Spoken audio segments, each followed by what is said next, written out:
வாழ்வில் வார்த்தை ஊழியங்கள் வழங்கும் இன்றைக்கான இறை வார்த்தை. நம் ஆண்டவர் இயேசு கிறிஸ்துவின் இணையற்ற நாமத்தில் மகிழ்ச்சியோடு உங்களை வாழ்த்துகிறேன். இன்றைக்கான இறை வார்த்தையில் இன்றைக்கும் ஒரு வேத பகுதியை தியானிக்கலாம். சுவிசேஷ புத்தகங்களில் இயேசு கிறிஸ்து செய்த அநேக அற்புதங்களை நாம் பார்க்கின்றோம். வியாதியஸ்தர்களை சுகப்படுத்தினார், பசியாயிருந்தவர்களை போஷித்தார், பல அற்புதங்களை நாம் பார்க்கின்றோம். அந்த அற்புதங்களை எல்லாம் நாம் தியானிக்கின்ற பொழுது இன்றைக்கும் அந்த அற்புதங்கள் ஒவ்வொன்றும் நம்மோடு பேசுகின்றன, பல ஆவிக்குரிய உண்மைகளை வெளிப்படுத்துகின்றன. யோவான் 5ஆம் அதிகாரம் முதல் 9 வசனங்களில் 38 வருஷமாக வியாதியாயிருந்த ஒரு மனிதனை இயேசு கிறிஸ்து சுகப்படுத்தின காட்சியை பார்க்கின்றோம். இயேசுவே அந்த மனிதனை தேடி வருகிறார். அந்த மனிதன் இயேசுவிடம் போகவில்லை. இயேசு சுகமளிப்பவர் என்று கூட அந்த மனிதனுக்கு தெரிந்திருக்கவில்லை.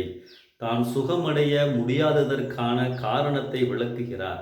சுகமாக்கும் தண்ணீரின் வல்லமையை பற்றியே யோசித்துக் கொண்டிருந்தாரே ஒழிய இயேசுவை குறித்தோ இயேசுவின் வருகையை பற்றியோ அவன் அறிந்திருக்கவில்லை, யோசிக்கவில்லை. இந்த நிலையில்தான் இயேசுவின் மூலமாக அற்புத சுகத்தை அவர் பெற்றுக்கொள்கின்றார். அன்பானவர்களே, தான் யாரென்றே தெரியாத ஒரு மனிதனை இயேசு தேடி சென்று அவனுக்கு சுகம் கொடுக்கின்றார். என்ன ஒரு அற்புதமான அன்பான ஆண்டவர்! இந்த அற்புதத்தின் மூலமாக 3 ஆவிக்குரிய உண்மைகளை உங்களோடு பகிர்ந்து கொள்ள விரும்புகிறேன். முதலாவது, இயேசு உன்னை சந்திக்க விரும்புகிறவர், தேடி வருகிறார். நீ எந்த நிலைமையிலே இருந்தாலும், யாராக இருந்தாலும், எங்கே இருந்தாலும், எப்படிப்பட்ட நம்பிக்கையிலே இருந்தாலும் இயேசு உன் அருகிலே வர விரும்புகின்றார். தன்னை வெளிப்படுத்த நீ அவரை அறிந்து கொள்ள வாய்ப்புகளை கொடுக்கிறார். அன்பானவர்களே, வாய்ப்புகளை பயன்படுத்துவோம்.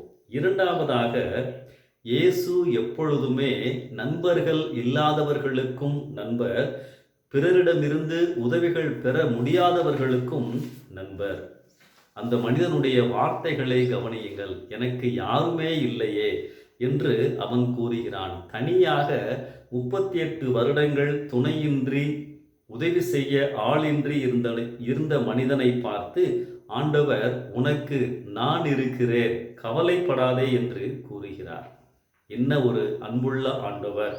இந்த அன்புள்ள இயேசு எனக்கு சொந்தமாக, எனக்கு நெருக்கமாக இருக்கிறாரா?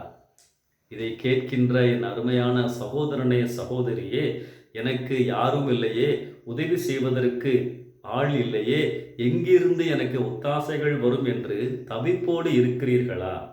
இயேசு சொல்லுகிறார், கவலைப்படாதீர்கள், நான் இருக்கிறேன்.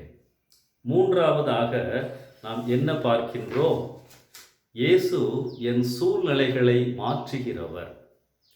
38 வருட வியாதி, அவன் வாழ்க்கையிலே பாதி ஆயுள் போய்விட்டது.